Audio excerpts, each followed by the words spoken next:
নমস্কার, আমি ডাক্তার নিত্যানন্দ পাল।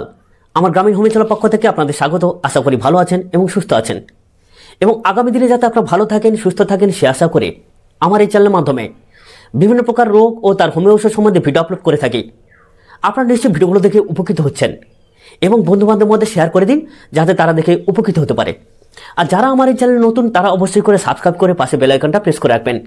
দিলে কী হবে, পরবর্তীকালে আমি যখন নতুন করে ভিডিও আপলোড করব, সর্বপ্রথম সবার আগে নোটিফিকেশান সহ অবশ্যই আপনার মোবাইলে পৌঁছে যাবে, আর সেই সব ভিডিওগুলো দেখে আপনি অবশ্যই উপকৃত হতে পারবেন। তাহলে চলুন আজকে যে রোগ ও হোমিও ওষুধ সম্বন্ধে আলোচনা করব সেই বিষয়ে।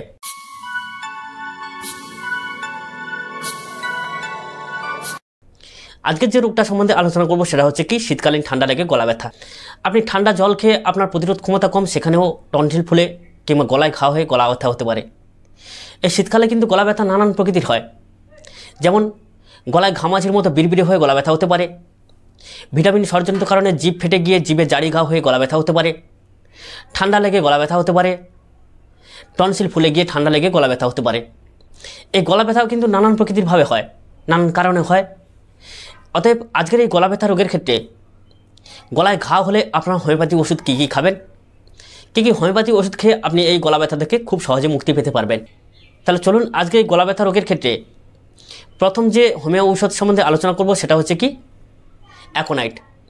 যদি আপনার ঠান্ডা লেগে গলা ব্যথা হয়, ঠান্ডাজনিত কারণে ঠান্ডা খাবার খেয়ে গলা ব্যথা হয়, সেখানে অবশ্যই করে আপনারা অ্যাকোনাইট ব্যবহার করবেন। অ্যাকোনাইট 30 পোটেন্সি সকাল দুপুর সন্ধ্যা 1 থেকে 2 ফোঁটা করে ব্যবহার করবেন। দেখবেন ঠান্ডা বাতাস লেগে হোক, ঠান্ডাজনিত কারণে হোক, ঠান্ডা খাবার খেয়ে হোক, যে কোনো প্রকারের গলা ব্যথা হোক না কেন, সেখানে কিন্তু দারুণভাবে কাজ করবে। বিশেষত যদি বাম দিকে গলা ব্যথা হয় তাহলে অ্যাকোনাইট কিন্তু দ্রুত কাজ করে এবং খুবই কার্যকরী। অর্থাৎ যেরকম বললাম, দিনে 3 বার করে আপনারা বাম সাইডে গলা ব্যথা হলে কিংবা ঠান্ডা লেগে গলা ব্যথা হলে সেখানে অবশ্যই করে ব্যবহার করবেন। দ্বিতীয় যে ওষুধটা ব্যবহার করবেন গলা ব্যথার ক্ষেত্রে, যদি ডান সাইডে গলা ব্যথা হয়, যদি দেখেন যে আপনার গলাটা সম্পূর্ণভাবে লাল হয়ে গেছে, ডান সাইডে টনসিল ফুলে গেছে, টনসিল ফুলে লাল হয়ে গেছে, সেক্ষেত্রেও আপনারা ব্যবহার করতে পারেন বেলেডোনা। বেলেডোনা 30 পোটেন্সি কিংবা 200 পোটেন্সি সকাল দুপুর সন্ধ্যা অবশ্যই করে ব্যবহার করবেন। যদি মনে করেন যে এত ব্যথা আপনি ঢোক গিলতে পারছেন না এবং গলায় হাত দিলে মনে হবে যে এখানে গরম ভাব, সেই গরম ভাব এবং ভিতরে যদি অতিরিক্ত পরিমাণে লাল প্রকৃতির হয়, সেখানে অবশ্যই করে ব্যবহার করবেন আপনার বেলেডোনা। বেলেডোনা 30 পোটেন্সি বা 200 পোটেন্সি যেরকম বললাম, দিনে 3 বার করে 1 থেকে 2 ফোঁটা করে ব্যবহার করবেন। এবার আসি পরবর্তী ঔষধের কথা। যদি দেখেন যে আপনার টনসিল ফুলে গলা ব্যথা হয়ে গেছে, কোনোভাবেই কমছে না, গলা ব্যথা আপনি ঢোক গিলতে পারছেন না, সেখানে অবশ্যই করে ব্যবহার করবেন ফাইটোলক্কা। আপনি প্রচণ্ড পরিমাণে ব্যথায় ভুগছেন, আপনার গলার টনসিলটা ফুলে সুপারির মতো হয়ে গেছে, আপনি হাজার চেষ্টা করেও ঢোক গিলতে পারছেন না, কোনো কিছু খেতে পারছেন না, স্প্যাজম হয়ে বেরিয়ে যাচ্ছে। স্প্যাজম কথার অর্থ হচ্ছে আপনি গেলার চেষ্টা করছেন কিন্তু সেটা গলায় না ঢুকে মনে হয় যেন বেরিয়ে যাচ্ছে, এরকম প্রকৃতির। তাহলে সেখানে অবশ্যই করে আপনার ব্যবহার করবেন ফাইটোলক্কা 30 পোটেন্সি। যদি স্প্যাজম হয়ে বেরিয়ে যায় এবং সুপারির মতো যদি টনসিলটা ফুলে থাকে, সেখানে অবশ্যই করে ফাইটোলক্কা দারুণভাবে কাজ করে। ফাইটোলক্কা 30 বা 200 পোটেন্সি সকাল দুপুর সন্ধ্যা 1 থেকে 2 ফোঁটা করে ব্যবহার করবেন। এবার এসে পরবর্তী ওষুধের কথা। যদি দেখেন যে আপনার গলায় ঘা হয়ে, মেনলি আজকের যে মূল বিষয়বস্তু, যে গলায় ঘা হয়ে আপনার যে গলা ব্যথা হচ্ছে, সেইখানে আপনি কি ওষুধ ব্যবহার করবেন সেটা হচ্ছে কি জানেন, মার্সল। যদি গলায় প্রচণ্ড পরিমাণে ব্যথা না হয়, ব্যথা যদি মাঝারি প্রকৃতির থাকে, গলায় যদি দেখতে পাচ্ছেন যে ঘামাচির মতো বিড়বিড়ে হয়ে গেছে, সেখানে অবশ্যই করে ব্যবহার করবেন মার্সল। মার্সল 200 পোটেন্সি ব্যবহার করবেন, 30 পোটেন্সি ব্যবহার করবেন না, 6, 3 এগুলো ব্যবহার করবেন না, নিম্ন শক্তি ব্যবহার করবেন না, 200 পোটেন্সির উপরে সর্বদাই ব্যবহার করার চেষ্টা করবেন। কেন না, আমরা জানি কোনো ফোঁড়া বা ফুসকুড়ি ফাটাতে গেলে কিন্তু আমরা ব্যবহার করে থাকি নিম্ন শক্তি। যতক্ষণ না পুষ সঞ্চয় হচ্ছে তখন আমরা নিম্ন শক্তি ব্যবহার করি পুষটাকে সঞ্চয় করার জন্য, কিন্তু যখন পুষ সঞ্চয় হয়ে যায় কিংবা কোনো ফোঁড়াকে বসাতে গেলে আমরা ব্যবহার করি উচ্চ শক্তি। যেহেতু এটা ফুসকুড়ি হয়ে গলায় ঘা হয়ে গলা ব্যথা হয়ে গেছে, সেখানে সবসময়ের জন্য উচ্চ শক্তি ব্যবহার করে আপনি ফুসকুড়িগুলোকে বসিয়ে দেওয়ার চেষ্টা করবেন, তবে কিন্তু আপনি সুস্থ হতে পারবেন। এখানে ফাটানোর কোনো গল্প নেই বা ফাটানোর কোনো ব্যবস্থা করার দরকার নেই। অর্থাৎ নিম্ন শক্তি ব্যবহার করে আপনি যে ফোঁড়াটাকে ফাটাতে হবে বা ফুসকুড়িটাকে ফাটাতে হবে, এইরকম কোনো ব্যাপার নেই। অর্থাৎ সবসময়ের জন্য গলা ব্যথার ক্ষেত্রে আপনার উচ্চ শক্তি মার্সল ব্যবহার করবেন। যদি মাঝারি প্রকৃতির ব্যথা হয়, যদি টনসিল ফুলে থাকে, অবশ্যই করে সেখানে মার্সল 200 পোটেন্সি সকাল দুপুর সন্ধ্যা বা সকাল সন্ধ্যা 1 থেকে 2 ফোঁটা করে ব্যবহার করবেন, দারুণভাবে কাজ পাবেন। এবার আসি পরবর্তী ওষুধের কথা। Hepar sulphur. হিপার সালফার কোথায় ব্যবহার করবেন? দেখবেন আপনার গলা ব্যথা এতটা জোর প্রকৃতির যে আপনি ঢোক গিলতে পারছেন না, গলায় প্রচণ্ড পরিমাণে ঘা হয়ে গেছে, ঘা হয়ে গিয়ে এমন প্রকৃতির হয়ে গেছে যে আপনার জ্বর এসে গেছে, আপনি ঢোক গিলতে পারছেন না।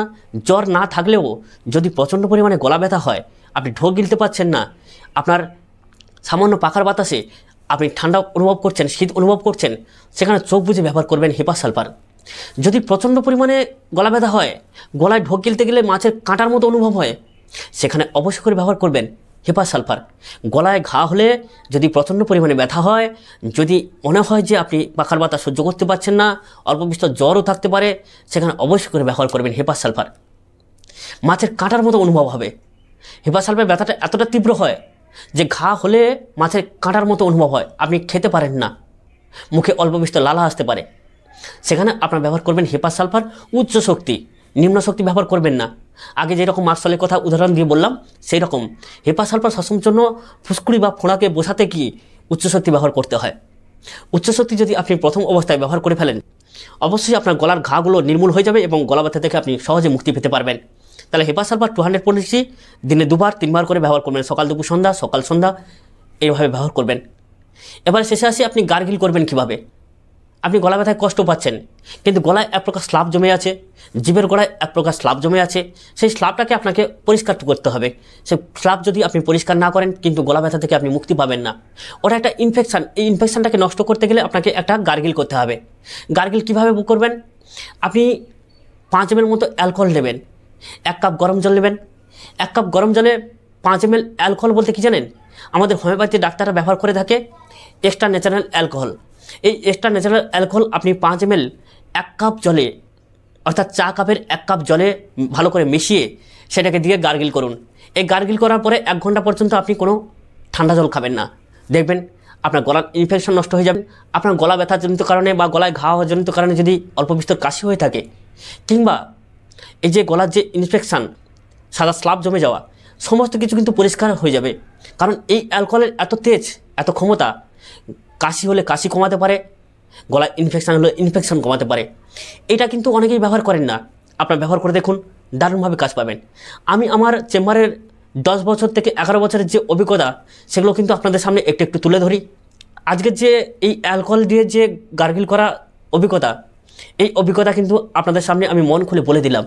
এটা কিন্তু আমার চেম্বারে আমি ব্যবহার করে থাকি, কিন্তু কাউকে আমি বলি না। যাই হোক, আপনারা এই অ্যালকোহল দিয়ে গলা পরিষ্কার করবেন, গার্গিল করবেন।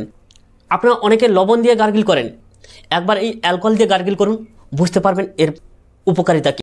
আজকে যে রোগ ও হোমিও ওষুধ সম্বন্ধে আলোচনা করলাম, আপনারা নিশ্চয়ই এতক্ষণ ভিডিওটা সম্পূর্ণভাবে দেখলেন এবং বন্ধুবান্ধবদের মধ্যে শেয়ার করে দিন, যাতে তারা দেখে উপকৃত হতে পারে। আর যারা আমার এই চ্যানেল নতুন, তারা অবশ্যই করে সাবস্ক্রাইব করে পাশে বেল আইকনটা প্রেস করে রাখবেন, দিলে কি হবে পরবর্তী ভিডিওটা কিন্তু আপনি আগে পেয়ে যাবেন। আর সত্যি যদি ভিডিওটা ভালো লাগে, অবশ্যই করে একটা লাইক করবেন। লাইক করলে কি হয়, ভিডিও তৈরির উৎসাহ বাড়ে, ইচ্ছা শক্তি বাড়ে। আর যারা অন্যান্য রোগ সম্বন্ধে আমার পরামর্শ পেতে চান, তারা অবশ্যই করে আমার স্ক্রিনের উপরে দেওয়া ফোন নম্বরে বা ডেসক্রিপশনে দেওয়া ফোন নম্বরে ফোন করে কিংবা হোয়াটসঅ্যাপ করে পরামর্শ পেতে পারেন।